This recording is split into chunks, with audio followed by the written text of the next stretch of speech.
I think मैंने last class में plant tissue सारा कवर कर लिया था ना, कॉर्क और एपिडर्मिस तक कर लिया आप लोगों ने?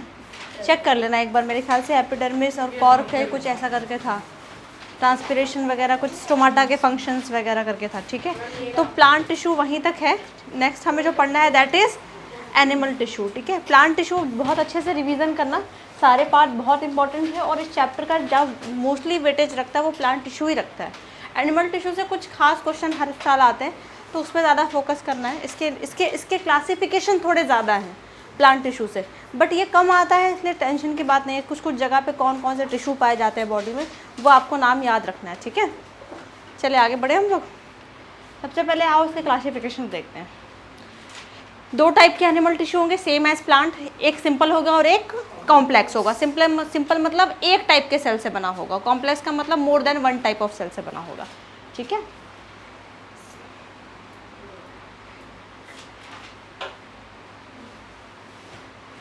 इसकी क्लासिफिकेशन कुछ ऐसी जाती है। सिंपल के अंदर जो टिश्यू आता है उसको हम क्या बोलते हैं बेटा? एपिथेलियल टिश्यू बोलते हैं।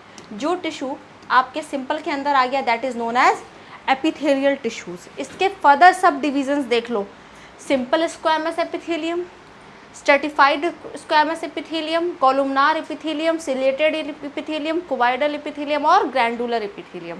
सारे क्लासिफिकेशन ज़रूरी हैं, आपको नाम एटलीस्ट याद होने चाहिए। कुछ कुछ ज़्यादा इंपॉर्टेंट है, जैसे सिलेटेड कहाँ कहाँ बॉडी में पाया जाता है, कॉलुमनार, कुबाइडल, ये सब ज़्यादा इंपॉर्टेंट है। वैसे क्लासिफिकेशन तो सारी की सारी आपको याद रखनी ही है एज इट इज़, ठीक है। तो सिंपल यानी ये सब एक टाइप के सेल से मिलकर बने होंगे। आ जाते हैं कॉम्प्लेक्स के अंदर, तीन डिविजन्स हैं, connective tissues, muscular tissue and nervous tissue. Connective tissue के अंदर आपका बोन आ गया, बोन कार्टिलेज वगैरह, बोन है इधर, कार्टिलेज है, ब्लड आ गया, ठीक है। उसके बाद आकर लिगामेंट हो गया, टेंडन हो गया, एरियोलर और एडिपोज टिश्यू। ये सब कैसे हैं नेचर में? कनेक्टिव टिश्यू है, ठीक है। एक से ज़्यादा टाइप के सेल से मिलकर बने होंगे। मस्कुलर में भी तीन क्लासिफिकेशन और है बट यहाँ लिखी हुई नहीं है। नर्वस टिश्यू में कोई क्लासिफिकेशन नहीं है, आपको सिंपल न्यूरॉन्स का डायग्राम पढ़ना है और कुछ नहीं पढ़ना, ठीक है। तो ये क्लासिफिकेशन लिखिए, फिर एक एक करके सब कुछ यहाँ तक तो एटलीस्ट मसल्स तक तो पढ़ना ही पढ़ना है आपको।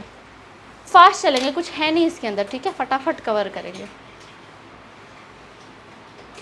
क्या चीज़ें पता होनी चाहिए बेटा? एपिथेलियल टिश्यू एक्चुअली जैसे हम लोग में ना, जैसे हमने अभी बात करी थी, एपिडर्मिस पढ़ा था। एपिडर्मिस हमारे चाहे प्लांट हो चाहे हम लोगों पूरे बॉडी को कवर करता है।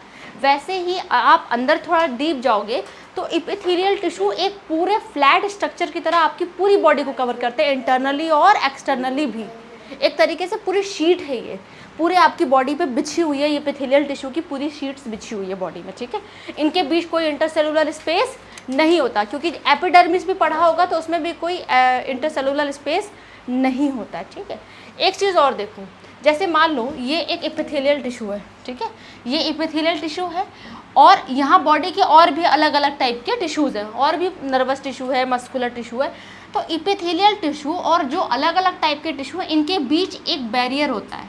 ये रेड वाली लाइन जो मैं ब्लैक कर रही हूँ, ये इनके बीच एक बैरियर है कि एपिथेलियल टिश्यू और इसका कंटेंट आपस में मिल ना जाए, मिक्स ना हो जाए। इसी बैरियर को क्या बोलते हैं? एक्स्ट्रा सेलुलर फाइब्रस मत बोलो, इसको बोलो बेसमेंट मेम्ब्रेन। क्या बोलेंगे? Basement membrane. काम क्या है? एपिथेलियल टिश्यू और फर्दर टिश्यू को मिक्सिंग से बचाता है। तो दो चीज़ याद रखना, एपिथेलियल टिश्यू बॉडी में एक शीट की तरह फैली हुई है, कोई इंटरसेलुलर स्पेस नहीं है, और ये फर्दर टिश्यू से कैसे बचाता है? एक बेसमेंट मेम्ब्रेन होता है जो फर्दर कोई किसी टाइप इसका कंटेंट यहाँ जाके मिक्स ना हो जाए, ठीक है। अच्छा, और एपिथेलियल टिश्यू के ना हर जगह पाया जाता है, आपके इसोफेगस में, माउथ की कैविटीज़ में, किडनी ट्यूब्यूल्स में, हर जगह इसकी लाइनिंग फैली हुई है, इंटेस्टाइन में, हर जगह ऐसे टिश्यू आपके पाए जाते हैं। इसका फंक्शन पहले समझो। आपके पूरी बॉडी में शीट की तरह फैली हुई है तो प्रोटेक्ट करने का काम तो ये करेगी ही करेगी। किसी भी इंजरी से प्रोटेक्ट करेगी, किसी भी केमिकल इफेक्ट से प्रोटेक्ट करेगी, बैक्टीरियल और वायरल इन्फेक्शन से प्रोटेक्ट करेगी, ठीक है। अच्छा, और क्या करता है? ये आपका वेस्ट प्रोडक्ट रिमूव कराने में मदद करेगी। It also help in the elimination of waste product. Absorption में मदद करेगी, वाटर और न्यूट्रिएंट्स का एब्जॉर्प्शन में मदद करेगी।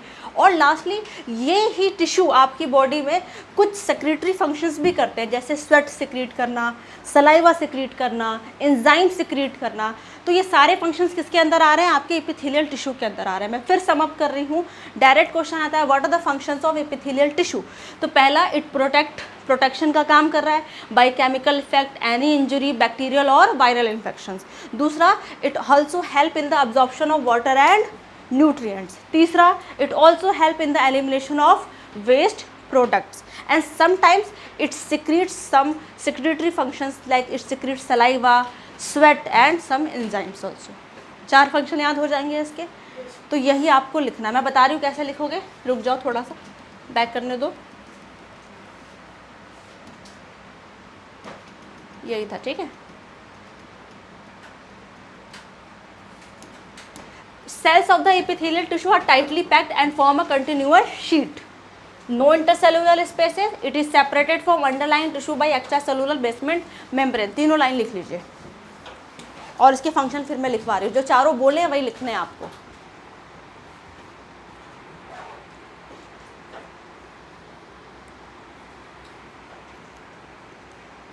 एपिथेलियल में पहला क्वेश्चन ही आता है, right the functions of epithelial tissue.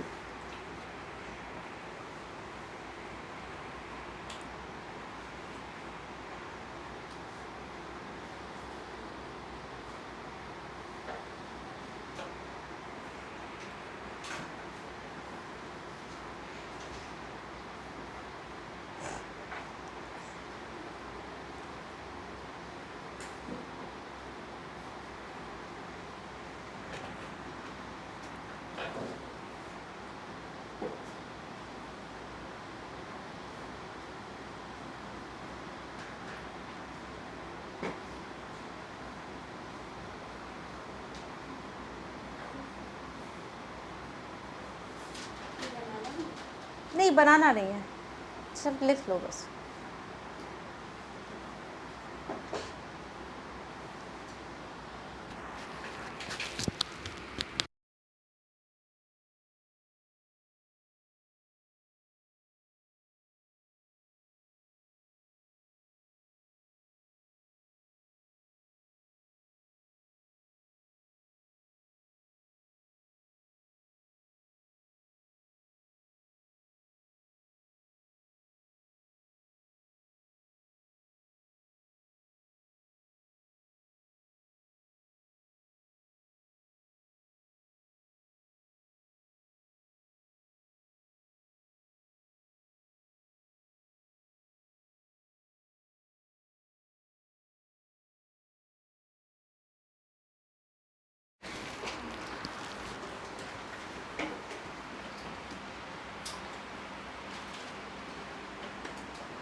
Copy करो बेटा तनिष, बगल वाले से थोड़ा आगे बढ़ने दो, उसके डिविजन बहुत ज़्यादा है,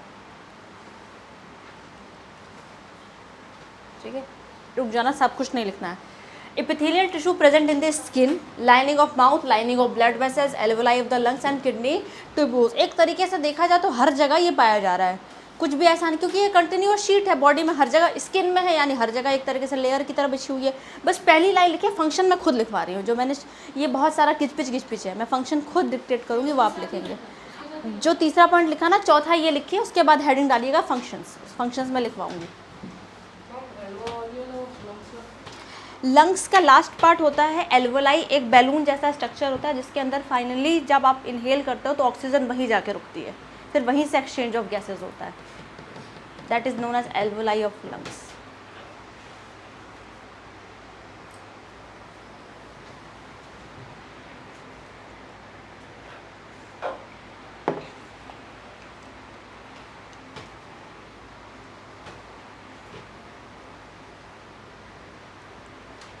बस पहली लाइन लिखनी है आपको, ठीक है, बाकी का मैं डिक्टेट करूँगी।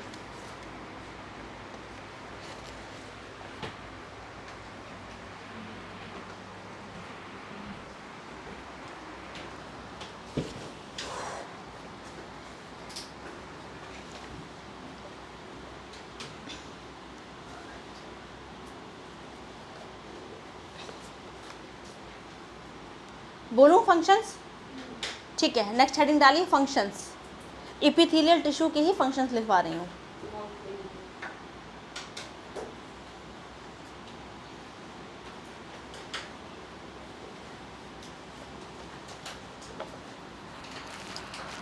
लिखिए, बोलूं? These cells protect the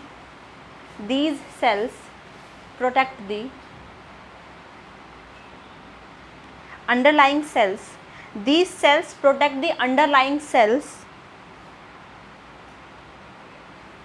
from injury or chemical effects.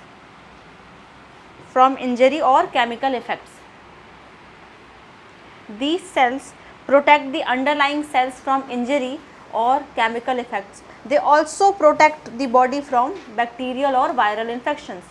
They also protect the body from bacterial and viral infections.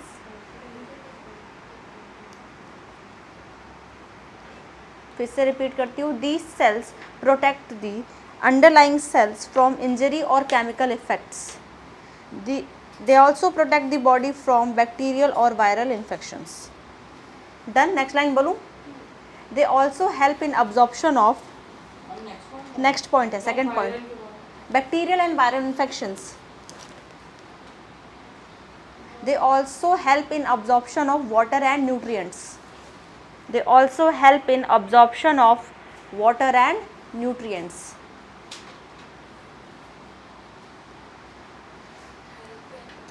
Help in absorption of water and nutrients. Third point, ठीक है, they help in elimination of waste products. They help in elimination of waste products. Elimination of waste products.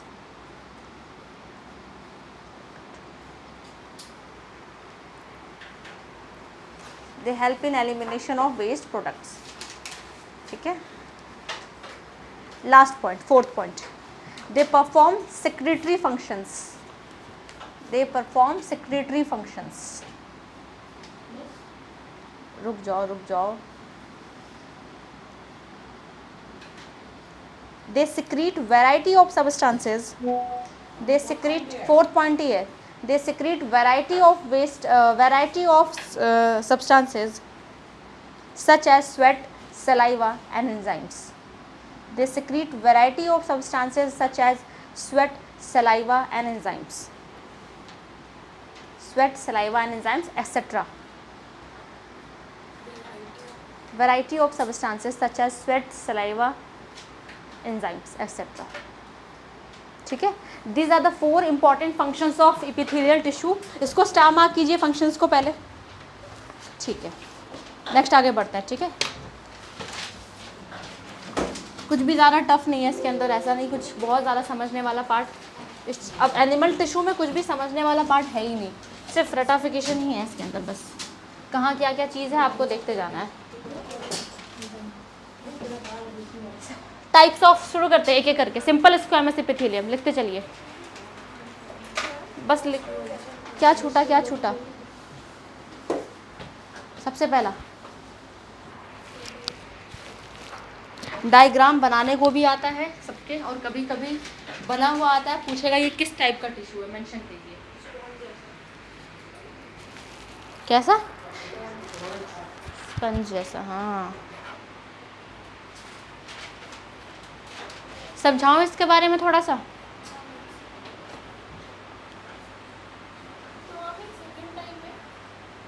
क्या कह रहे हो? ये first type है. हाँ, simple है ना. ये एपिथेलियल का पहला पार्ट है सिंपल स्क्वैमस एपिथेलियम.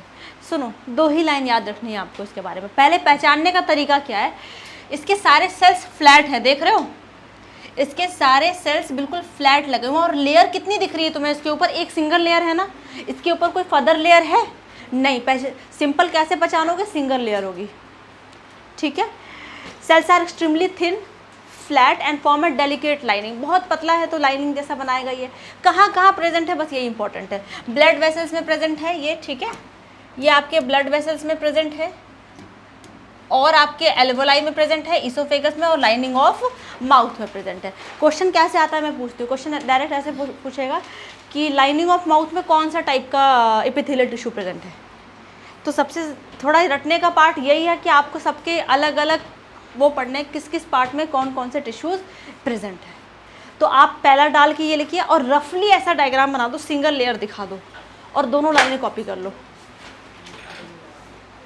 बस एक एक लाइन सबके बारे में लिखना है, कुछ ज़्यादा डिटेलिंग नहीं है इसमें।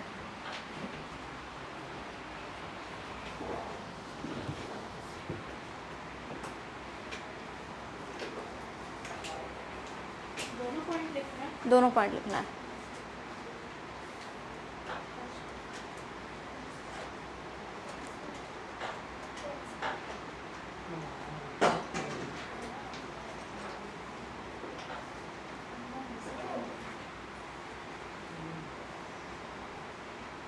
पेंसिल वेंसिल पास में ही रखो, बाकी सारे डायग्राम्स बनाने पड़ेंगे आपको। हाँ डायग्राम बनाना है, क्योंकि ये जब भी पूछता है तो डायग्राम के साथ ही पूछेगा आपको रिटर्न में। ये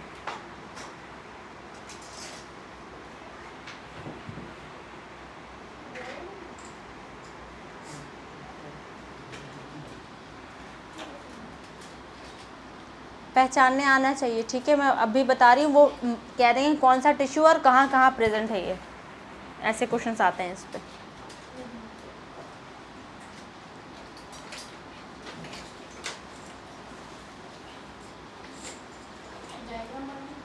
हाँ जी, कितने बार बोलूँ।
ऐसे रफली बना लो, बाकी एनसीईआरटी में सब कुछ गिवन है, ठीक है। मेरा काम है बस नोट्स करना। जब आप पढ़ोगे तो बुक तो खोलोगे ना एनसीईआरटी बायो के लिए, बस वहाँ से डायग्राम देख लेना एक बार।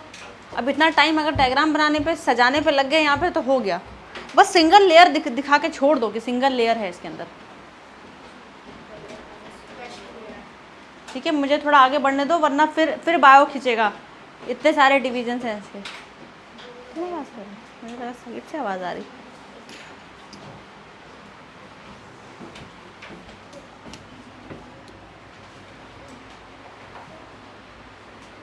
नेक्स्ट डालिए, स्ट्रेटिफाइड स्क्वैमस एपिथेलियम।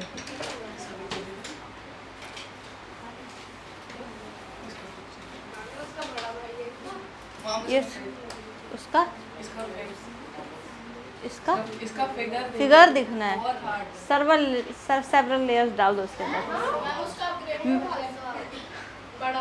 वो एक लेयर था, इसमें बहुत सारी लेयर पे, जैसे नहीं चीज रखते जाते हैं वैसे उसने रख दिया है बस। हाँ वो पूछ लेगा, एक जगह स्क्वैमस में एक पार्ट कर देगा, एक बी पार्ट कर देगा, पूछेगा कौन कौन से टिश्यूज हैं ये। जिसको नहीं बनाना वो छोड़ दो, मेरा हेडेक नहीं है, ठीक है। ये मैंने दे दिया, मेरे को तुम माफी दो इसमें, ठीक है। सुनो, in this tissue the cells are arrange to form a pattern of layers. Simple में सिंपल था, एक लेयर थी, मान लो एक चीज़ का स्लाइस था, इसके ऊपर बहुत सारी चीज़ के स्लाइस रख दिए गए तो उसको स्ट्रेटिफाइड स्क्वैमस एपिथेलियम बोलेंगे। कहाँ कहाँ प्रेजेंट है? आउटर लेयर ऑफ स्किन, ठीक है। Protect the body organ, prevents wear and tear of skin, mainly wear और टीयर से बचा रहा है, किसी भी टाइप की इंजरी से आपको बचाएगा, मेनली काम इसका वही है, ठीक है। लिख लीजिए, कुछ नहीं बनाना चाहते कोई बात नहीं, एनसीईआरटी देख लेना।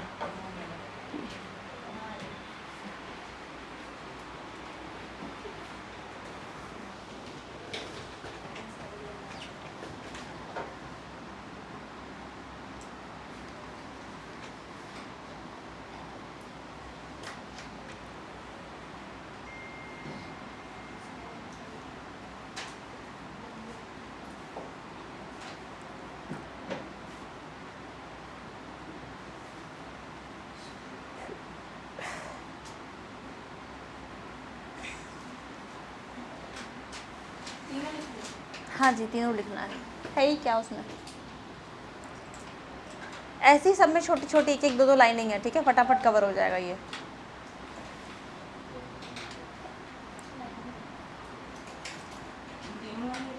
हाँ जी, तीनों लिखना है। आउटर लेयर पे प्रेजेंट है स्किन के, प्रोटेक्ट करेगी, किसी भी टाइप की इंजरी से बचाएगी। बेटा पूरी जगह प्रेजेंट है।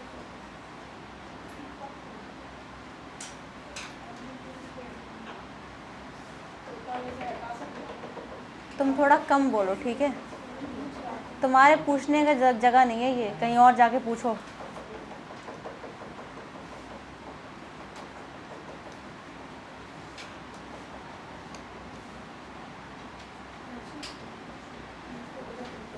चले बड़े आ गए हम लोग, ठीक है। डायग्राम्स पे नहीं, जब भी एग्जाम के लिए जाओ एनसीईआरटी खोल के जाना, ठीक है, एक बार ज़रूर चेक करके जाना कैसे डायग्राम्स बने हुए हैं। और प्लांट टिश्यू में भी एनसीईआरटी के डायग्राम्स को ही वेटेज दीजिएगा आप लोग, स्पेशली उसके फॉइलम टिश्यू के पार्ट्स के, जिसमें सीव ट्यूब्स कंपेनियन सेल्स बने होंगे, वो बहुत बार पूछा जाता है, ए और बी कर दिया जाता है, पूछता है name the parts of the phloem tissue, ठीक है। तो एनसीईआरटी मस्ट है किसी भी बायो के चैप्टर में। आगे चलते हैं हम लोग। तुम लोग को बेसिक डिफरेंस समझ में आया, सिंपल और स्क्वैमस में सिर्फ लेयर का फ़र्क है और कुछ खास फ़र्क नहीं है, ठीक है। आ जाओ आगे चलते हैं।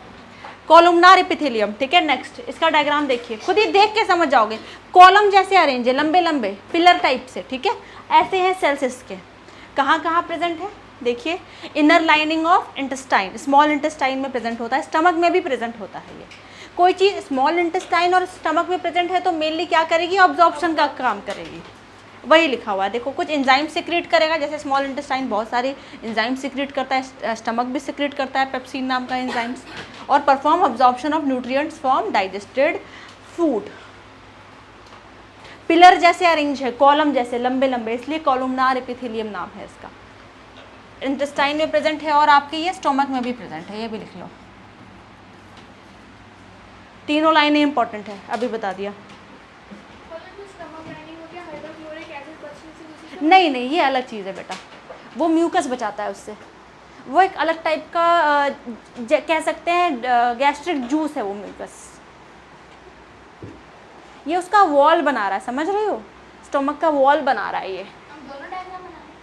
बनाओ मत, कोई डायग्राम मत बनाओ, सिर्फ लिखते चलो।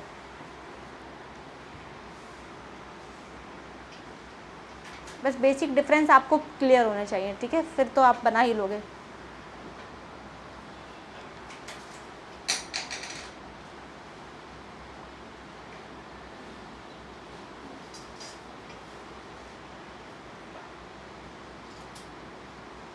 बोन और ब्लड वगैरह जूनियर क्लासेस में पढ़े हैं आप लोगों ने? नहीं पढ़े? कभी कभी थोड़ा थोड़ा तो बोन ब्लड पढ़ा हो। स्केलेटल फ्रेमवर्क बनाता है, सपोर्ट करता है, फंक्शंस, यही सब पढ़ा। हाँ ठीक है, वही सेम इधर, कुछ खास नहीं है।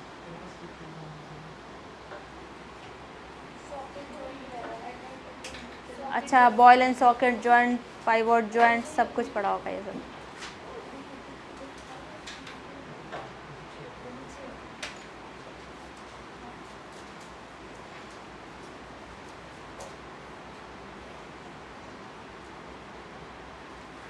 बताइए, बढ़ूँ आगे? ठीक है, 3 चीज़ तुम लोग को समझ में आ गई? कोई दिक्कत? डायग्राम से पहचान लोगे? ठीक है, आगे चलते हैं। कोई चीज़ इंटेस्टाइन स्टोमक में प्रेजेंट है तो रटने की जरूरत नहीं, अब्जॉर्प्शन का काम करेगा। क्लियर कट फंक्शन है, ठीक है। आ जाओ। Next is ciliated कॉलुमनार epithelium. देखो इसमें और उसमें क्या अंतर है मैं बताती हूँ। ये वैसे ही पिलर जैसा ये भी अरेंज है, बट इसके ऊपर कुछ हेयर लाइक स्ट्रक्चर्स है जिसको, हाँ नहीं, सरफेस एरिया बढ़ाने का काम नहीं, मेनली इसका काम है चीज़ों को पुश करना, बाहर की तरफ फेंकना, ठीक है। सीलिया का काम है, वो विलाई होता है जो सरफेस एरिया बढ़ाता है स्मॉल इंटेस्टाइन में, ठीक है। इसका नाम है सिलिएटेड कॉलुमनार एपिथेलियम। वैसे लंबे लंबे पिलर जैसे सेल सेम है, बट इसके ऊपर हेयर लाइक प्रोजेक्शंस है। अगर एग्जाम में आएगा तो देख के पहचान जाओगे, दिस इज सिलिएटेड कॉलुमनार। कहाँ कहाँ प्रेजेंट है देखिए, हेयर लाइक प्रोजेक्शंस है, रिस्पिरेटरी ट्रैक्ट्स में प्रेजेंट होते हैं और ये ओविडक्ट्स में भी प्रेजेंट होते हैं। जो फीमेल में फैलोपियन ट्यूब्स होती है उसके अंदर भी ये सिलिएटेड कॉलुमनार एपिथेलियम प्रेजेंट होता है, ठीक है। मेनली आप रिस्पिरेटरी डक्ट याद रखोगे इसका, ठीक है। Due to the movement of cilia the mucus and air is pushed forward to clean the respiratory tract. क्या करता है ये सीलिया, आप जैसे कोई चीज़ इनहेल करते हो तो पूरी कोशिश होती है ये अपनी हेयर लाइक स्ट्रक्चर से सारी चीज़ों को बाहर की तरफ पुश करता रहे, कोई भी फॉरेन मटेरियल्स आपकी बॉडी में इंटर ना करे, जिससे किसी भी तरीके की इन्फेक्शन आपके लंग्स तक ना पहुँचे, ठीक है। लिख लीजिए, तीनों ही लाइन इंपॉर्टेंट है इसकी। हाँ वो गलती से कॉलमनार हो गया, ठीक है। सीलिया से सुनते ही दिमाग में आना चाहिए रिस्पिरेटरी ट्रैक्ट, लंग्स को बचाएगा किसी भी इन्फेक्शन से। जो भी डस्ट पार्टिकल है, जो भी फॉरेन पार्टिकल है, वो बाहर की तरफ फेंक देगा ताकि लंग्स तक कोई गंदगी इन्फेक्शन ना पहुंचे।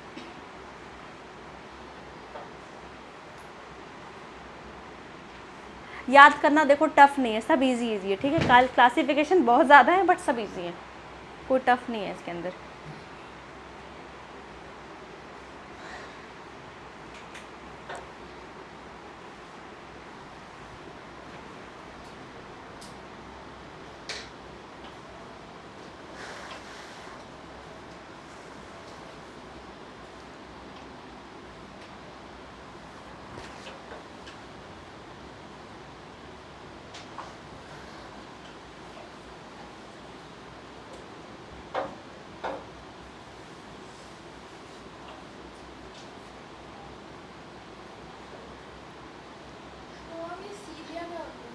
हेयर लाइक प्रोजेक्शंस, ठीक है। हेयर लाइक जो भी चीज़ हेयर जैसे निकली रहती है ना, सीलिया, फ्लैजिला, कभी भी सुनोगे, मेनली काम इनका मूवमेंट का होता है, ठीक है। मूवमेंट का होता है, ठीक है। ये तो टिश्यू के अंदर प्रेजेंट है तो मूवमेंट ही तो कर रहा है, वो चीज़ों को बाहर फेंक रहा है एक तरीके से। सीलिया को फ्लैजिला भी बोलते हैं, कभी ये वर्ड सुनने को मिल जाए तो कंफ्यूज मत होना।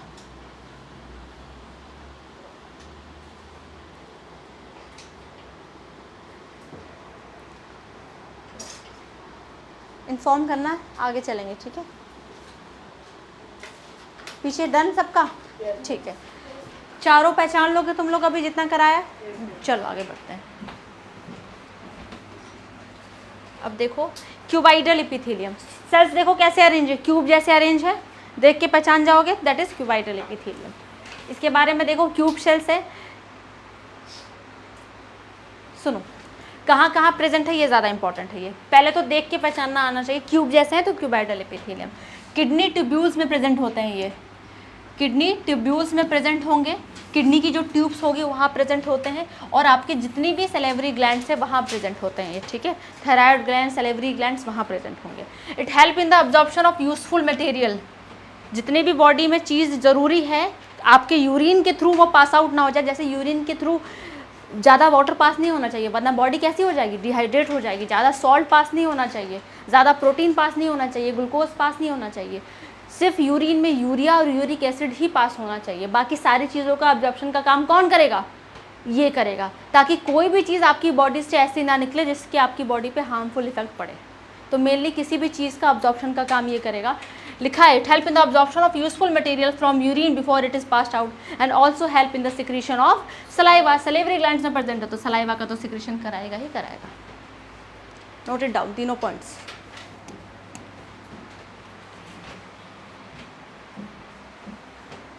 इन सब में दो बहुत ज़्यादा इंपॉर्टेंट है, कॉलुमनार और सिलिएटेड, सीलिया वाला, वो दोनों थोड़ा पूछा जाता है बार बार।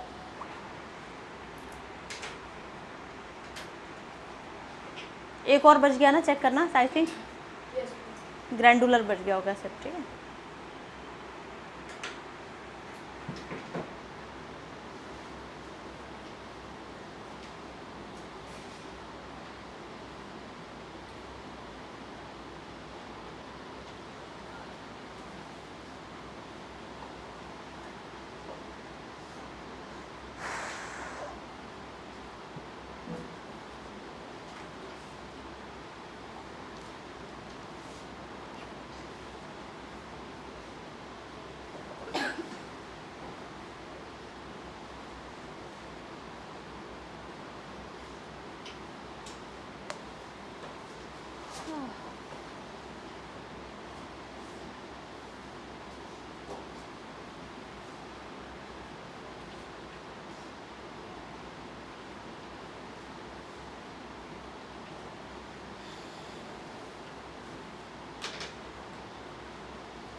बेटा वो गिरा, इरेजर गिरा।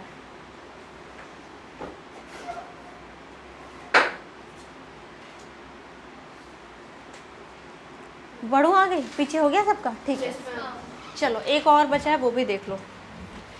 क्लियर है इतनी सारी चीज़ें, बस इसी का थोड़ा सा ये रटने वाला है, किडनी ट्यूब्यूल्स और सैलिवरी ग्लैंड्स और फंक्शन भी इसका थोड़ा रटने वाला है। बाकी तो तुम लोग बस रीड करोगे, समझ लोगे, चीज़ें लिख लोगे, ठीक है।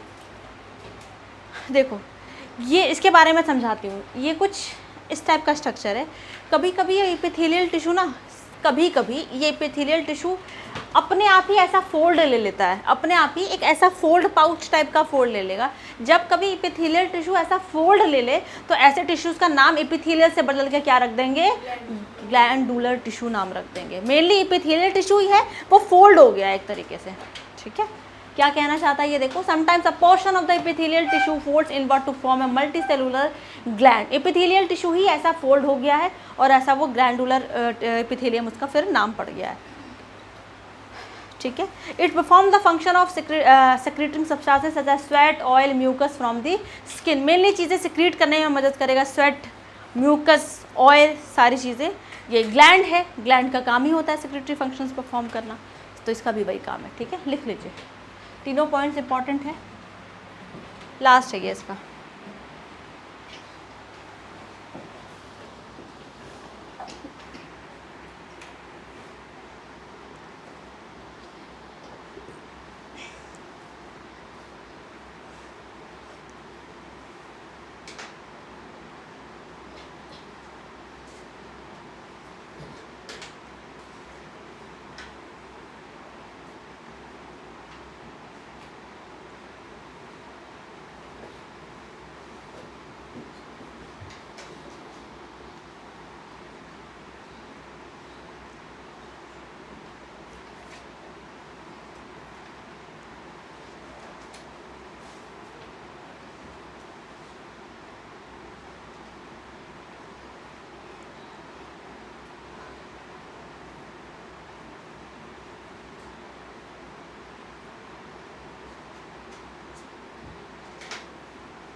हो गया ये?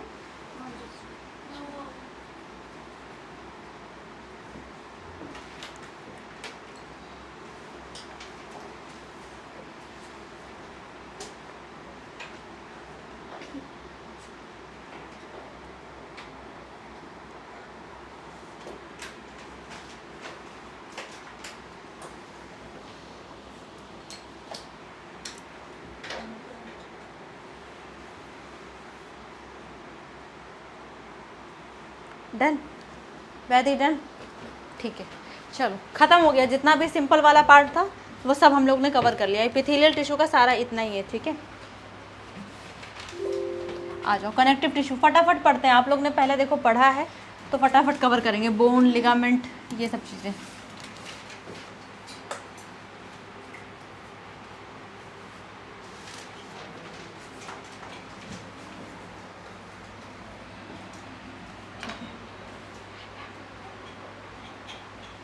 हेडिंग डालिए कनेक्टिव टिश्यू।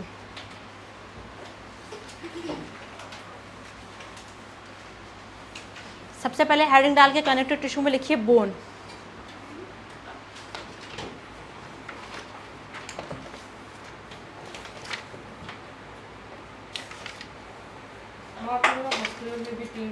मस्कुलर में भी 3 डिवीजन है। वो आगे जब मस्कुलर टिश्यू पढ़े, ये तो अलग है ना, मस्कुलर टिश्यू अलग है, तो जब मस्कुलर टिश्यू लिखवाऊंगी तो वो 3 डिवीजन करा दूंगी।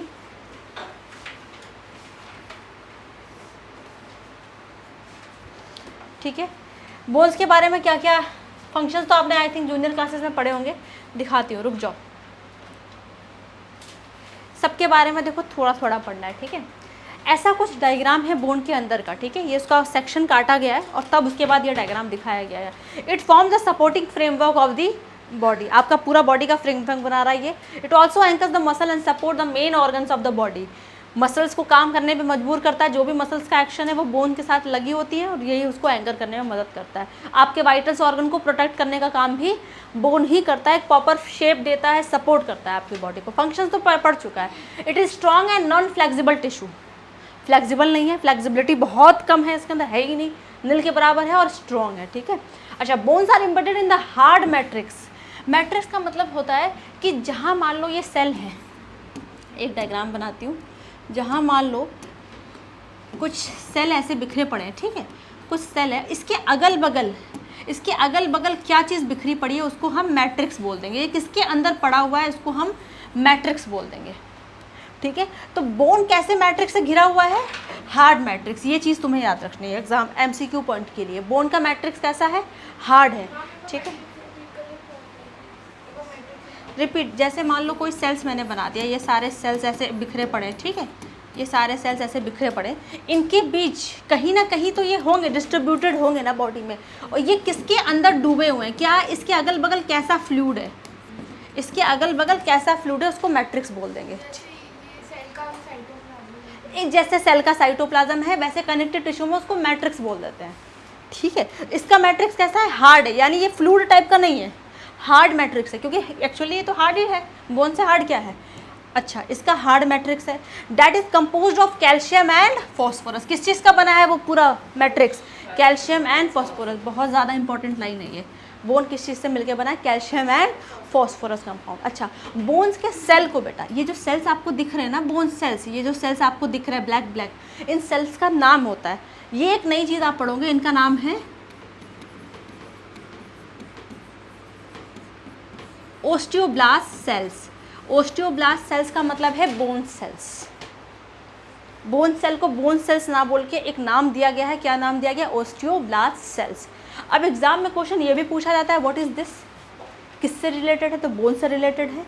मैट्रिक्स कैसी है? हार्ड है। किस चीज़ से बनी है? कैल्शियम और फॉस्फोरस की। तो एक काम करो तुम लोग, मैं जो लिखवा रही हूँ वो लिखो पहले। Bone is a very strong, bone is a, यही वाली लाइन पहले लिखो, तीसरी वाली। It is strong and non flexible tissue, क्योंकि फंक्शन अलग करके लिखवाना चाहती हूँ मैं, ठीक है।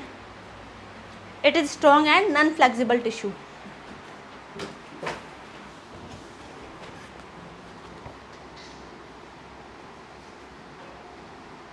नेक्स्ट लाइन लिखवाओ, लिखिए bone cells called as, bone cells called as वो जो लिखा है नाम ना, ओस्टियोब्लास्ट सेल्स लिखिए, bone cells called as osteoblast sales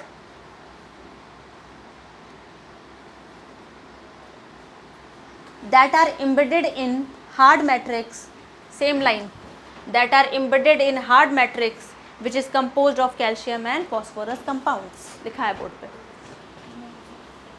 that are embedded in the hard matrix which is composed of calcium and phosphorus compound. ये हाँ लिख दो, कोई दिक्कत नहीं, सामने बोर्ड पे लिखा है, मैंने उसको ब्रैकेट में भी कर दिया, ठीक है। ओस्टियोब्लास्ट सेल के बाद वो लाइन कॉपी कर दो, embedded in the hard matrix that is composed of calcium and phosphorus compounds.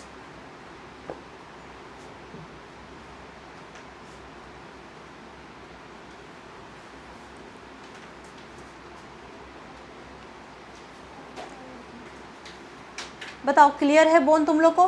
क्या क्या चीज़ें याद रखनी है? हार्ड मैट्रिक, ओस्टियोब्लास्ट सेल और कैल्शियम और फॉस्फोरस, बस 3 चीज़ याद रखना। फंक्शन लिखिए इसका, अब वही छोटी क्लास वाला फंक्शन है, पहले वाला लाइन कॉपी कर दो, it form the supporting framework of the body, पहली वाली लाइन कॉपी कीजिए।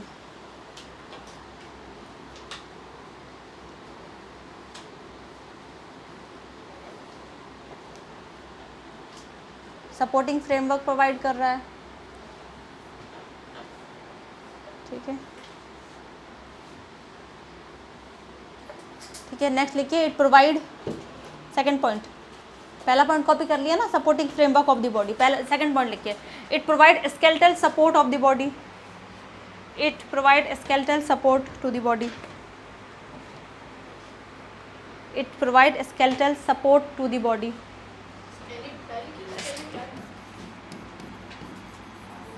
Skeletal support to the body, ठीक है। Third point, it also anchors the muscles, बस इतना, it also anchors the muscles, skeletal support to the body. और third point मैंने वो टिक कर दिया ब्लैक से, it also anchors the muscles.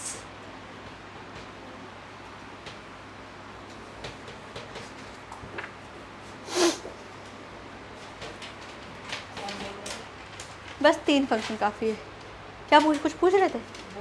वो हाँ, बोन खत्म, बस इतना ही, ठीक है। बोन के लिए 3 फंक्शन ही काफ़ी हैं, आपका मेन ये ओस्टियोब्लास्ट और ये एक चीज़ देख लेना। बढ़ो आगे, ठीक है। नेक्स्ट देखते हैं क्या है, ब्लड। समझा देती हूँ पहले, देखो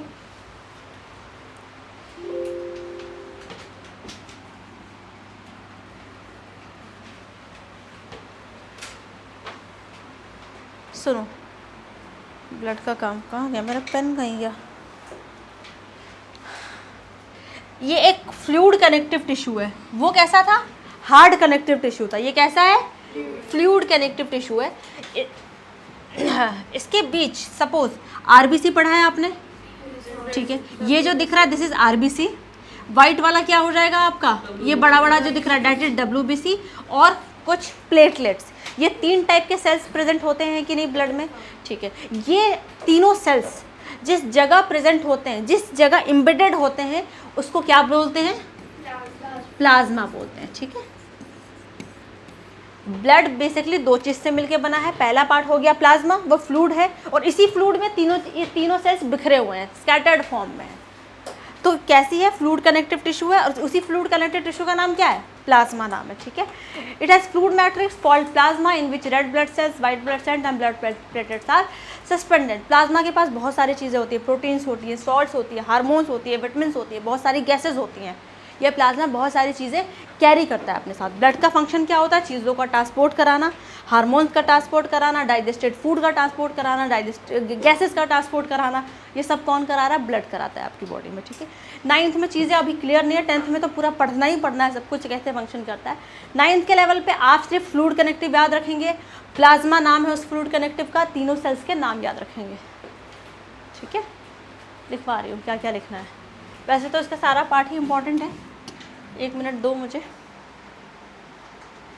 यार, सारा पार्ट इम्पॉर्टेंट है इसके लिए, तो मैं क्या स्किप करूँ? सब कुछ फिगर नहीं पूछेगा ब्लड का कभी भी, सारी चीज़ें लिख लीजिए जितना बोर्ड पे लिखा हुआ है, थ्योरेटिकल फॉर्म, फिगर छोड़ के।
चले, ठीक है।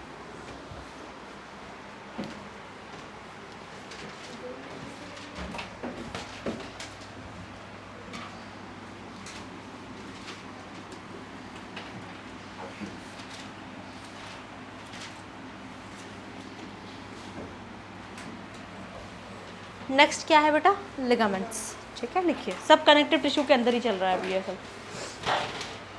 क्या काम करता है बॉडी में लिगामेंट्स? क्या करता है? फ्लेक्सिबिलिटी प्रोवाइड करता है थोड़ा, और क्या करता है, मेन फंक्शन क्या है इसका, सुना है लिगामेंट्स क्या करता है? दिखाते हैं। कुछ ऐसा है, ये एक्चुअली नी का डायग्राम है आपका, नी जॉइंट का डायग्राम है, वाइट वाइट पार्ट। लिगामेंट्स का काम क्या होता है, बोन टू बोन को कनेक्ट करके रखना। ऊपर वाली बोन अलग है, नीचे वाली बोन अलग है, इसको जोड़ के कौन रख रहा है, लिगामेंट्स। लिगामेंट क्या कनेक्टिविटी प्रोवाइड कराता है, बोन टू बोन, ठीक है। फ्लेक्सिबिलिटी प्रोवाइड करता है। इस लिगामेंट की वजह से ही आपकी बोन्स आगे पीछे थोड़ी थोड़ी मूव कर सकती है, तभी बॉडी के मूवमेंट्स भी होते हैं। लिगामेंट में टियर हो जाता है तो लोग कहते हैं लिगामेंट टियर हो गया, फिर उसको बदलाया भी जाता है, इसके अलग अलग ट्रीटमेंट्स होते हैं। तो लिगामेंट का मेन फंक्शन क्या है, फ्लेक्सिबिलिटी प्रोवाइड करेगा, और दूसरी आपकी bone to bone connectivity provide करेगा, ठीक है। लेकिन स्ट्रेंथ नहीं होता इनके पास, ज़्यादा मजबूत नहीं होते। थोड़ा भी पैर ट्विस्ट हुआ, कोई चीज़ आपका थोड़ा भी स्ट्रेस पड़ी, कोई भी वियर टियर हुआ, तो लिगामेंट सबसे पहले जाता है। उतना ज़्यादा इसके अंदर टेंसाइल स्ट्रेंथ नहीं है, कोई स्ट्रेस झेलने की ताकत इसके अंदर इतनी ज़्यादा नहीं है। It connects bone and it is very elastic with considerable strength. ज़्यादा स्ट्रेंथ नहीं है, थोड़ी बहुत स्ट्रेंथ है इसके अंदर, ठीक है। और क्या कहना चाहता है, ligaments contains very little matrix. देखो ऐसे घना है, इसके अंदर मैट्रिक्स नाम की कोई चीज़ है ही नहीं, बहुत कम मैट्रिक्स है इसके अंदर, ठीक है। It serves to hold the structure together and keep them stable, mainly stability का पर्पज। मैं बताऊंगी क्या क्या लिखना है, सब कुछ नहीं लिखना है, मैं बता रही हूँ, रुको। लिगामेंट्स में सब कुछ मत लिखना, लिखिए दे आर इलास्टिक स्ट्रक्चर्स, मैं लिखवा रही हूँ। लिगामेंट्स में लिखिए they are elastic structures, they are elastic structures which connect bone to bone,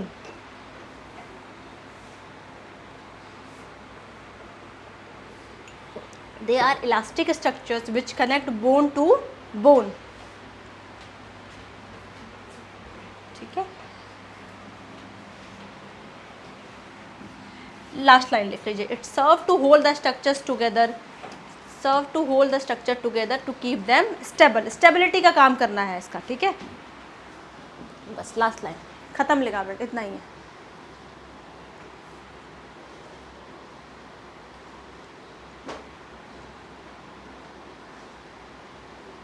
neurons वगैरह पढ़े हैं छोटे क्लासेस में, न्यूरॉन्स का डायग्राम, एक्सॉन, डेंड्राइट, बस वही सब कुछ पढ़ना है अभी। लास्ट वाली लाइन कॉपी करेंगे जो मैंने रेड से ब्रैकेट करा हुआ है। कोई पूछेगा लिगामेंट क्या करता है, बोन टू बोन कनेक्ट करता है, फंक्शन क्या है, बोन्स को स्टेबिलिटी प्रोवाइड करता है, क्लियर है, ठीक। ये फंक्शन हो गया एक तरीके, स्टेबिलिटी प्रोवाइड कर रहा है, ठीक है।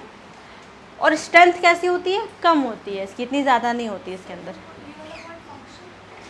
एक तरीके से उसका फंक्शन है, लिखने की ज़रूरत नहीं है। ये 2 लाइन में क्या लिखोगे यार, कौन सा ज़्यादा होता तो फंक्शन अलग करके लिखवाते हो। क्लियर है, जोड़ के रख रहा है तो एक तरीके से स्टेबिलिटी प्रोवाइड करेगा वो। आगे चलते हैं, नेक्स्ट इज टेंडन्स। एक एक लाइन सबका है यार, लिखते चलो। टेंडन्स इसके बाद है, ठीक है। जैसे लिगामेंट्स बोन टू बोन को कनेक्ट करा था, टेंडन्स आपके बोन और मसल्स को कनेक्ट करते हैं, एक तरीके से मसल्स और बोन की कनेक्टिविटी प्रोवाइड करते हैं। इनका मेन काम बॉडी में क्या है, टेंसाइल स्ट्रेंथ प्रोवाइड करना, मजबूत होते हैं, इतनी जल्दी टेंडन का टियर होना मुश्किल होता है, ठीक है। इनका मेन काम क्या है, बॉडी में स्ट्रेंथ प्रोवाइड करना, और मसल और बोन को कनेक्ट करके रखते हैं ये टेंडन्स। वो बोन टू बोन को कनेक्ट कर रहे थे, ठीक है। It connect muscle to the bones, ठीक है। ऐसा देखो, ये बोन जा रही है और ये इस पे मसल अटैच हो रही है, ठीक है। वही वाइट वाला पार्ट उसका दोनों को जोड़ने का काम कर रहा है। Tendon are fibrous with great strength but have limited flexibility. अब इनके अंदर फ्लेक्सिबिलिटी नहीं होती क्योंकि बोन से मसल और बोन अटैच है, फ्लेक्सिबिलिटी बहुत कम होती है, मेनली स्ट्रेंथ प्रोवाइड करता है, ठीक है। Tendon serve to move bones और स्ट्रक्चर, मेनली मूवमेंट का भी काम करते हैं, थोड़ा बहुत मूव भी करवाएंगे। आप बस ये लाइन लिखिए, it connect muscle to the bones. और नेक्स्ट लाइन भी लिखिए, सेकंड पॉइंट ये वाली, ये दोनों पॉइंट कॉपी कीजिए। टेंडन से दोनों से बस एक ही क्वेश्चन आता है, फंक्शन क्या है, एक बोन टू बोन कनेक्ट कर रहा है, एक बोन टू मसल कनेक्ट कर रहा है, बस। स्ट्रेंथ डिफरेंस नहीं आता इसका, एक लाइन में क्या डिफरेंस लिखोगे। पूछेगा तुमसे स्ट्रेंथ किसके पास ज़्यादा है, टेंडन के पास ज़्यादा है, फ्लेक्सिबिलिटी किसके पास ज़्यादा है, लिगामेंट्स के पास ज़्यादा है, बस काफ़ी है। अगर डिफरेंस आ गया तो तुम लोग स्ट्रेंथ और फ्लेक्सिबिलिटी के टर्म्स में भी कर लो, 2-3 मार्क्स मिल जाएंगे, क्या दिक्कत है।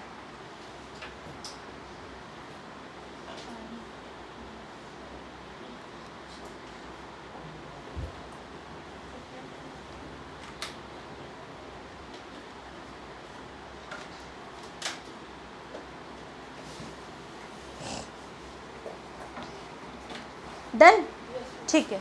आ जाओ, थोड़ा सा और बचा वो भी देख लेते हैं। कार्टिलेज,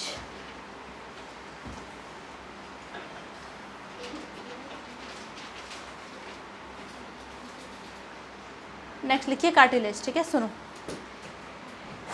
आपको कुछ ऐसा डायग्राम दिख रहा है, मेनली कहाँ कहाँ प्रेजेंट है पहले वो देखो।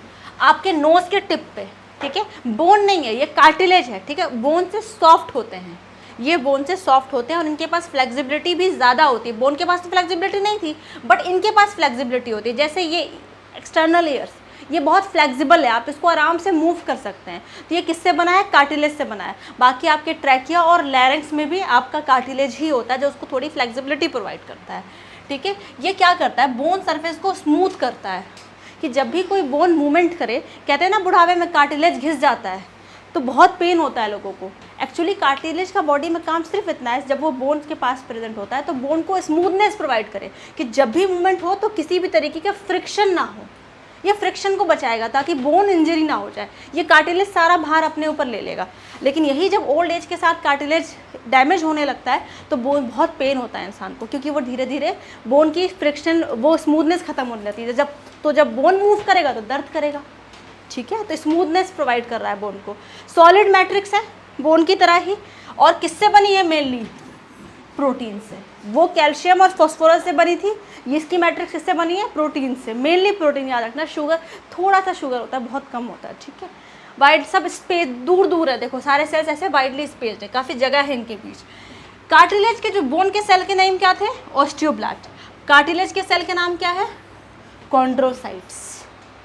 नाम याद रखना है। बोन्स के सेल्स के नाम को बोलते हैं, बोन सेल्स को बोलते हैं ऑस्टियोब्लास्ट, और कार्टिलेज के सेल्स को बोलते हैं कॉन्ड्रोसाइट्स, ठीक है। ऑस्टियोब्लास्ट बोन वाले हैं, कॉन्ड्रोसाइट्स कार्टिलेज वाले हैं। लिख लीजिए, तीनों लाइन लिख लीजिए। कहाँ कहाँ प्रेजेंट है,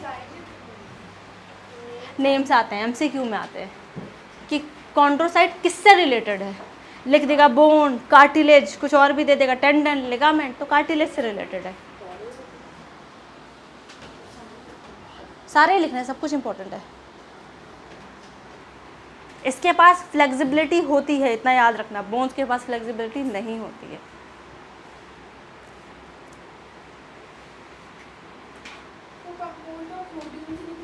सिर्फ प्रोटीन लिख लो, बहुत लिटिल अमाउंट में शुगर होता है।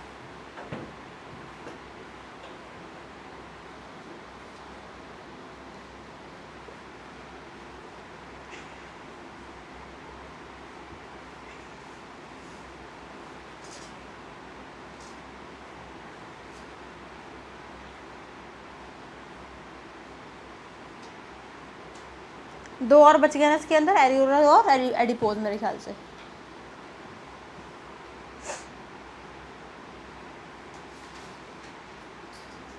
कहाँ कहाँ प्रेजेंट है प्लीज़ याद रखिएगा। नोज के टिप पे, एक्सटर्नल एयर पे, ट्रैकिया और लैरिंक्स में।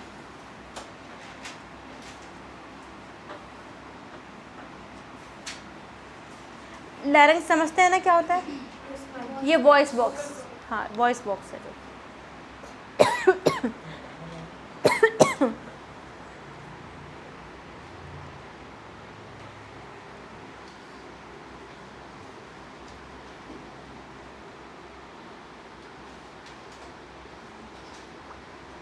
इन्फॉर्म करना, फिर आगे चलेंगे, ठीक है। बस मसल टिश्यू है, न्यूरॉन्स तो तुम लोग को आते ही है। बट डायग्राम दिखा दूंगी, बना लोगे। चलो आगे बढ़ो।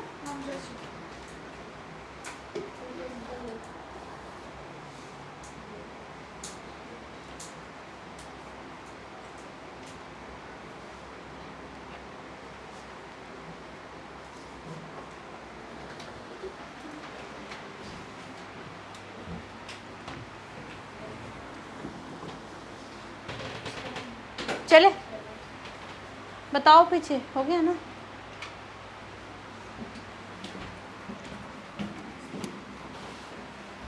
एरियोलर टिश्यू देखिए, नेक्स्ट डाली हेडिंग एरियोलर टिश्यू।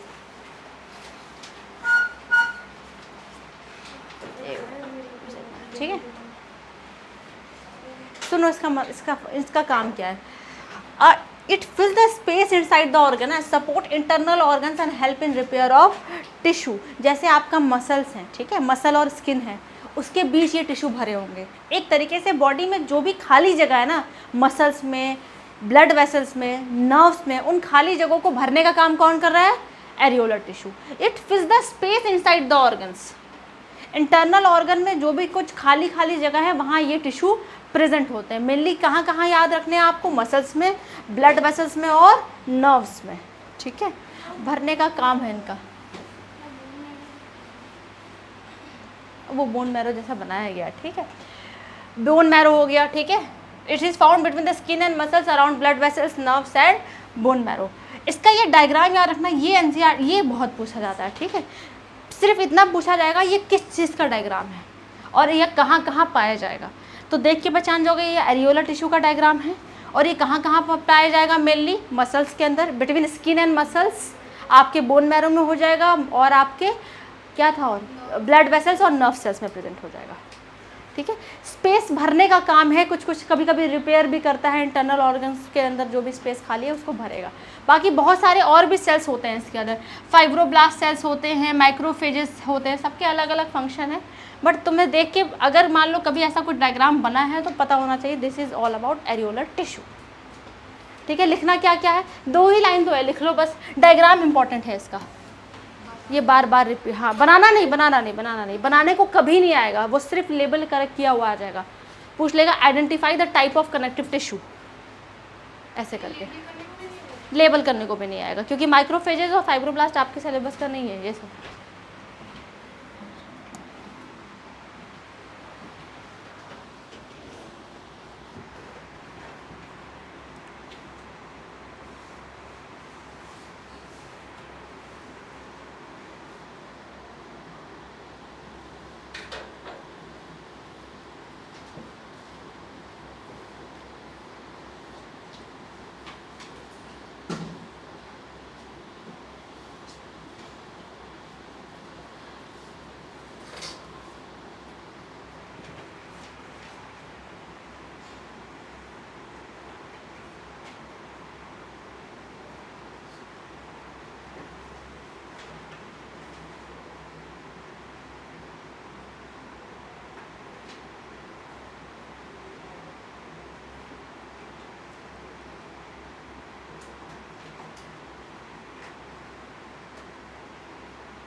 चले पीछे, ठीक है। लास्ट लिखिए एडिपोज टिश्यू।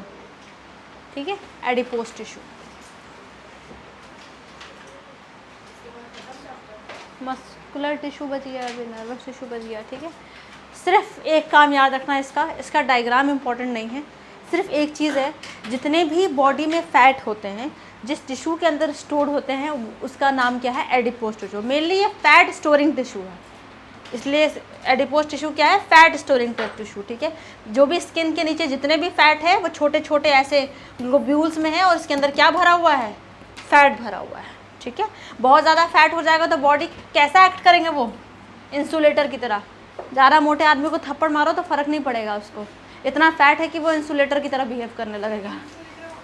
मतलब किसी चीज़ को इतनी जल्दी उसको कुछ फ़र्क नहीं पड़ रहा है। इंसुलेटर का काम क्या होता है? चीज़ों को आर पार ना होने दे।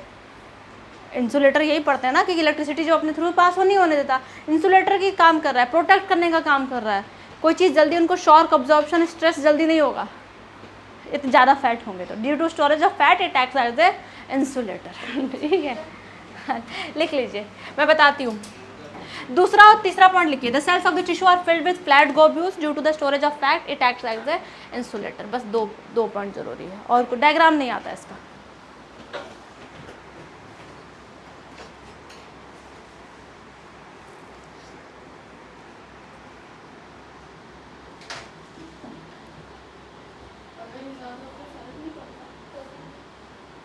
फर्क क्यों नहीं पड़ेगा? ज़्यादा मोटे हो जाओगे तो।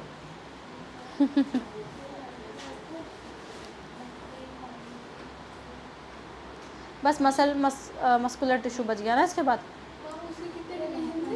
उसके 3 ही हैं, और एक साथ तीनों करा दूंगी ऐसे डाल के, डिफरेंस करवा के। नर्वस टिश्यू का कोई डिविजन्स नहीं है, सिर्फ न्यूरॉन का एक सिंपल सा डायग्राम है बस। फिर ख़त्म ये चैप्टर।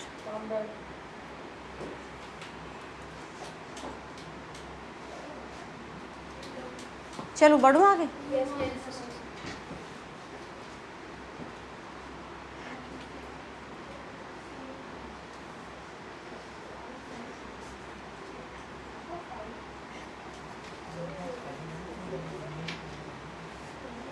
यहाँ तक सारे टिश्यू क्लियर हैं तुम लोग को? एक बार देख लेना, मेरे नोट से ही पढ़ लेना, कोई दिक्कत नहीं है, लेकिन डायग्राम्स के लिए एनसीईआरटी खोल लेना, ठीक है। बाकी यहाँ तक जितने इंपॉर्टेंट पार्ट है मैंने सब करा दिया, इससे ज़्यादा क्वेश्चन आपके एग्ज़ाम में नहीं आएगा, ठीक है। बस एक बार रिवीजन करके जरूर जाना, कौन से टिश्यू कहाँ प्रेजेंट है, क्या काम कर रहे हैं, कैसे स्ट्रक्चर में कैसे दिखते हैं। डन, ठीक है, आ जाओ।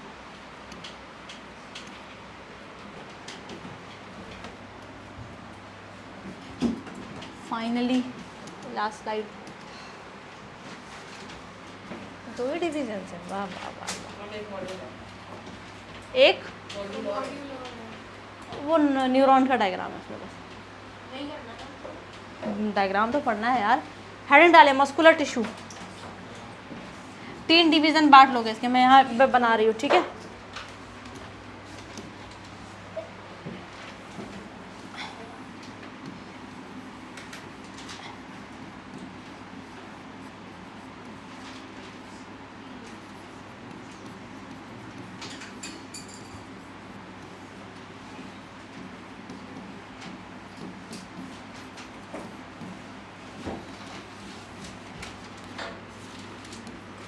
पढ़ाए ये जूनियर क्लासेस में ये सब?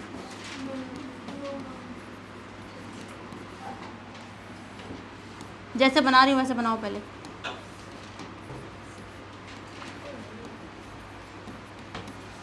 तीन टाइप है, ठीक है। कार्डियक मसल,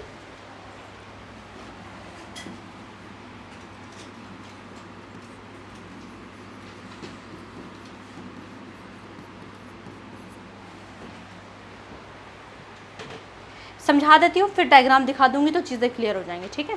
डायग्राम्स इसका बनाने को आएगा एग्जाम में, बना हुआ नहीं आता है, ये बनाने को आता है कि तीनों के बारे में डिफरेंस लिखिए और डायग्राम बनाइए। समझाऊँ अब? पहले डिविजन्स कर लो।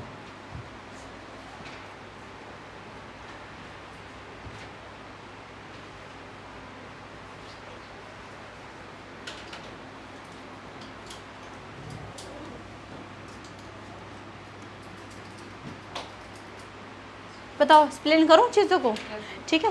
पहला टाइप का जो मस्कुलर टिश्यू, 3 टाइप के ही मसल्स के टिश्यू आपकी बॉडी में प्रेजेंट होते हैं, ठीक है। पहला है स्ट्रेटेड मसल, उसका दूसरा नाम है वॉलंटरी मसल, और एक और नाम है स्केलेटल मसल, ठीक है। 3 नाम से जाना जाता है एक ही को, कोई भी आपसे पूछा जा सकता है, तीनों ही यूज़ होते हैं। दूसरा है स्मूथ मसल, और उसको अनस्ट्रेटेड भी बोलते हैं, और तीसरा है लास्ट में कार्डियक मसल, ठीक है।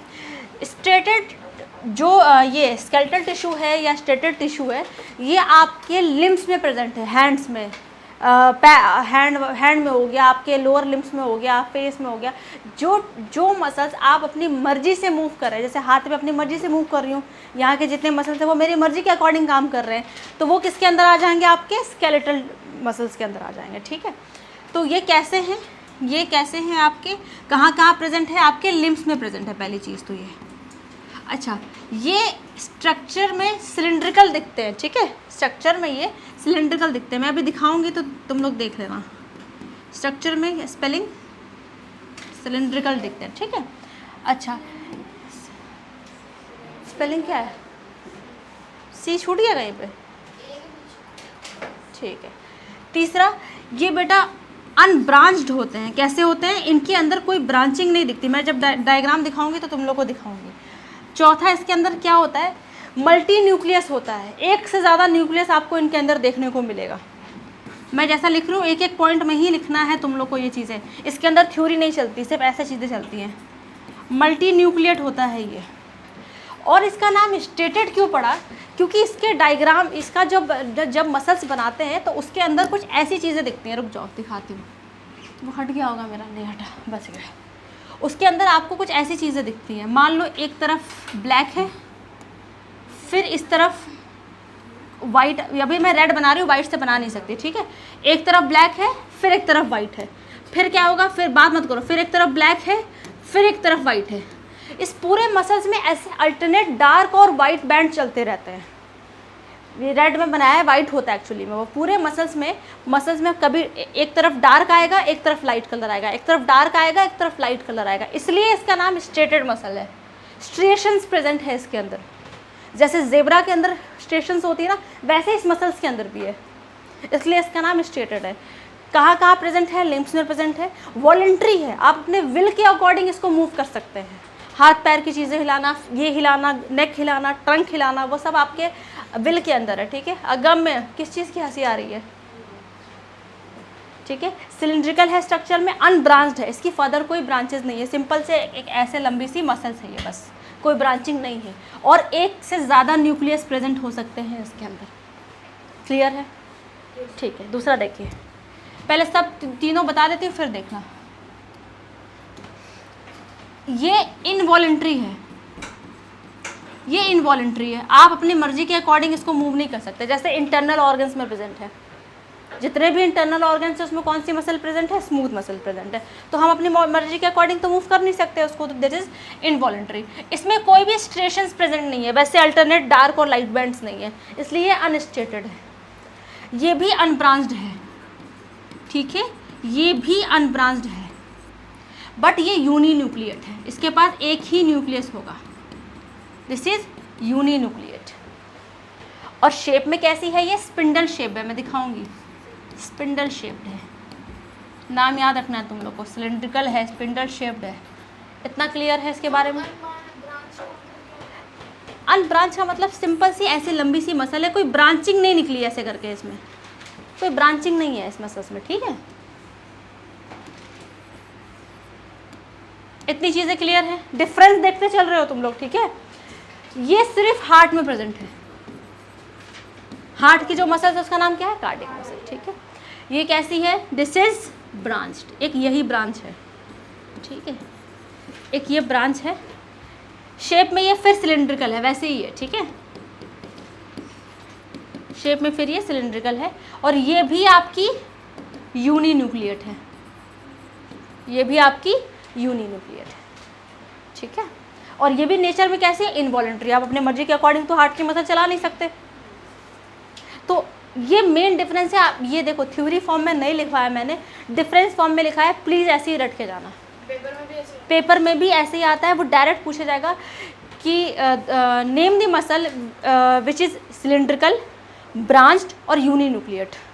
तो तुम लोग को ब्रांच और सिलिंड्रिकल और ये 3 पॉइंट तीनों के बहुत याद रखने हैं, कौन कौन सी ब्रांच है, कौन सी ब्रांच नहीं है, कौन सी मल्टी न्यूक्लिएट है, कौन सी यूनिन्यूक्लिएट है, इन पे ज़्यादा क्वेश्चन आते हैं, ठीक है। और डायग्राम्स आता है, इसका पहचानने को भी आ जाता है। तो इसलिए डिफरेंस पहले करा दिया, जो एग्जाम पॉइंट ऑफ व्यू से इंपॉर्टेंट है। थ्योरी इंपॉर्टेंट नहीं है इसकी कि एक एक लाइन सबके बारे में लिखवा दिया, ये ज़्यादा इंपॉर्टेंट है, ठीक है। लिम्स में वहाँ सब लिखोगे, हेड लिखोगे, अपर arms, lower arms, head, face, trunk लिख लोगे, लिम्स में तो सब कुछ, स्केलेटल फ्रेमवर्क जो आपको दिख रहा है, या ये कहाँ कहाँ present, smooth muscle in the internal organs, ये सब आपको मेंशन करना है, ये हार्ट में प्रेजेंट है। इतना लिखो, फिर डायग्राम दिखाती हूँ, खत्म मस्कुलर टिश्यू बस।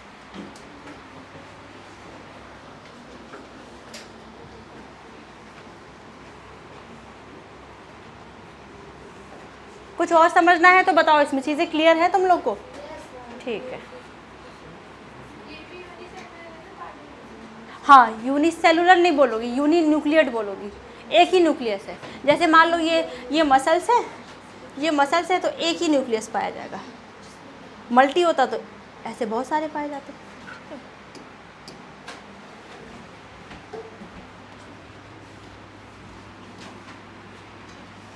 लिख रहे हैं ना अभी तो? बहुत बहुत ज़्यादा इम्पोर्टेंट है ये मस्कुलर टिश्यू। जब भी पूछेगा right the different types of muscular tissue, ऐसे ही लिख देना बस। थ्योरी में प्लीज़ पैराग्राफ में मत जाना, इसका तरीका ही है ये लिखने का। आप इसको ऐसे ही ब्रांचेस बना के लिख दीजिएगा बस।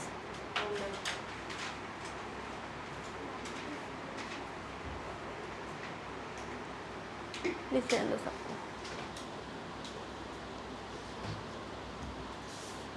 आजकल हमारी क्लास जल्दी ओवर हो जाती है यार, चैप्टर ही ख़त्म हो जाता है।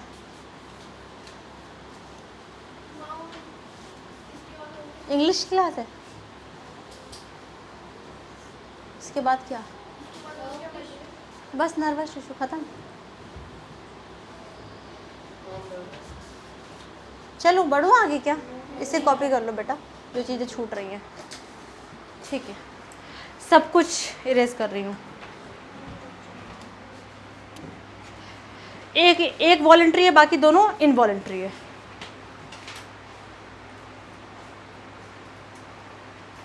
मुझे डायग्राम दिखाना है आपको बस। कुछ ऐसी दिखती है, ठीक है। इसके अंदर बैंड्स देखिए, बैंड दिख रही है आप लोग को, ऐसे स्ट्रेशंस दिख रही है आप लोग को, इसलिए इसका नाम स्ट्रेटेड और स्केलेटल मसल है। और मल्टी न्यूक्लियट कंडीशन है, एक से ज़्यादा न्यूक्लियस है। पहचानना आना चाहिए, बनाना भी आना चाहिए, but go for NCERT diagram. बात मत करो, बस देख लो, थोड़ा सा और है। नेक्स्ट देखिए, स्मूथ मसल का दिखाती हूँ। कहाँ गया डायग्राम? यस, कुछ ऐसा है स्मूथ मसल्स। कोई ब्रांचिंग नहीं दिख रही, देख रहे हो ना, कहीं भी कोई ब्रांचिंग नहीं है, और यूनी न्यूक्लियट कंडीशन है, सब में एक एक न्यूक्लियस है, और इसमें कोई भी अल्टरेशंस नहीं है, कोई भी डार्क या लाइट बैंड्स नहीं है, इसलिए अनस्टेटेड है। क्लियर है? ऐसे शेप को स्पिंडल शेप बोलते हैं, ऐसे मतलब धागे, सुई धागे जैसा। ठीक है। नेक्स्ट कार्डिक मसल देखिए। अब एक मसल्स के लिए इसने नेक्स्ट स्लाइड कर दी है, बेवकूफ़।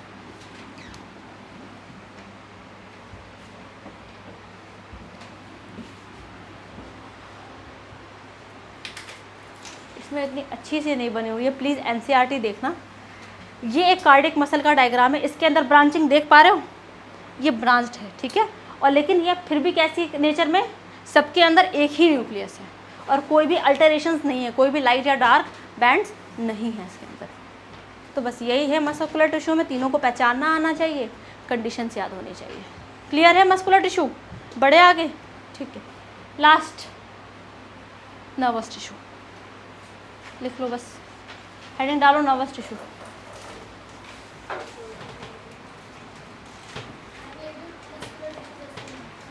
नहीं, इसमें कोई डिविजन्स नहीं है बेटा।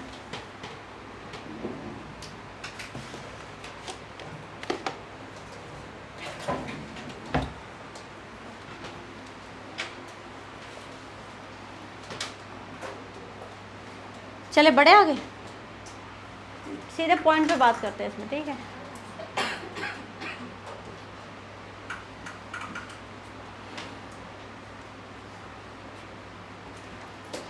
नर्वस टिश्यू, जितने भी नर्वस टिश्यू, क्या मतलब, क्या नर्व से मिलके बना है। काम क्या होता है? सिग्नल कैरी करना, ठीक है। आपकी बॉडी में दो चीज़ हैं, आप जो भी चीज़ें करते हैं वो कौन डिसाइड करता है? ब्रेन डिसाइड करता है, ठीक है। आप जो भी फंक्शंस करते हैं, जो भी रिस्पॉन्स देते हैं, वो सब ब्रेन डिसाइड करता है। बट ब्रेन के पास ये इन्फॉर्मेशन लेके कौन जाता है? ये नर्व्स लेके जाती है। इस नर्व के पास ऐसा क्या है? इनके पास एक स्पेशल स्ट्रक्चर है, दिस इज द क्या function, structural and functional unit of nerves known as neurons. इनके पास न्यूरॉन्स होते हैं। ये एक न्यूरॉन का डायग्राम है, ठीक है। ऐसे मिलियंस ऑफ न्यूरॉन आपकी बॉडी में रन करते हैं, जिनका काम सिर्फ और सिर्फ सिग्नल कैरी करना है, कोई भी इंफॉर्मेशन कैरी करके ब्रेन तक पहुंचाना है।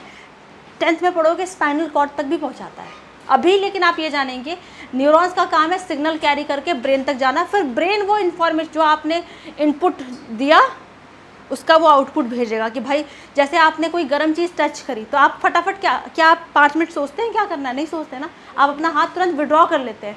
इतनी फास्ट रिस्पॉन्स होता है न्यूरॉन्स का कि आप सोच भी नहीं सकते, ठीक है। तो वो सारी इन्फॉर्मेशन ब्रेन को भेजता है और ब्रेन फिर उसका आउटपुट डिसाइड करता है कि मसल तक सिग्नल भेजेगा, हाय भाई हमें अपना हाथ विड्रॉ करना है, ठीक है। तो इसका काम सिग्नल भेजना है ब्रेन का, ताकि आप अपनी लाइफ बहुत आराम से सोच समझ के चला सकें।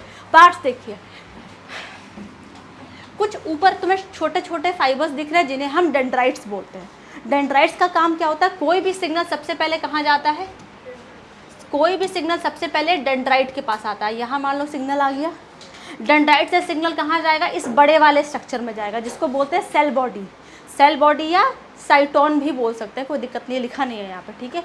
सेल बॉडी, इसके पास क्या क्या होता है? सेल बॉडी के पास इसका एक खुद का न्यूक्लियस होता है, बाकी इसमें साइटोप्लाज्म भरा होता है।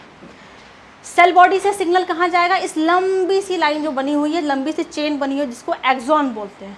सिग्नल एक्सॉन पे आ गया। एक्सॉन पे एक कवरिंग होती है, ये कवर होता है एक शीट से, वो नहीं पढ़ना तुम लोग को, बट इसके ऊपर ऐसे एक शीट चढ़ी होती है। सिग्नल एक्सॉन से होते हुए लास्ट वाले पार्ट पे जाएगा, this is known as nerve endings. और यहाँ के बाद एक और न्यूरॉन होगा, ऐसे तो लगातार सारे न्यूरॉन्स होंगे, फिर एक के बाद सारे न्यूरॉन्स को इन्फॉर्मेशन कैरी करके ब्रेन तक जाता है। तो सिग्नल कैरी करने का काम पहला कौन कर रहा है? डेंड्राइट। सीक्वेंस कैसे है? Dendrite, cell body, axon, nerve endings. ये सीक्वेंस पता होना चाहिए तुम लोगों को, ठीक है। तो एक काम कीजिए, अभी बहुत टाइम है, आराम से बना लीजिए, क्योंकि इतनी जल्दी छुट्टी करके भी कोई फ़ायदा नहीं है, ठीक है। इसको अच्छे से बैक कर रही हूँ, कुछ लिखने के लिए देख लेती हूँ। थ्योरी वैसे ज़रूरी नहीं है, बट देख लो यार, देखिए क्या कहना चाहता है, लिख लो वो लाइन, लिख लो। ये डायग्राम बनाने को आता है, ठीक है। ड्रॉ है, ये नहीं, draw a well label diagram of neurons. हाँ वो लाइन लिख लो।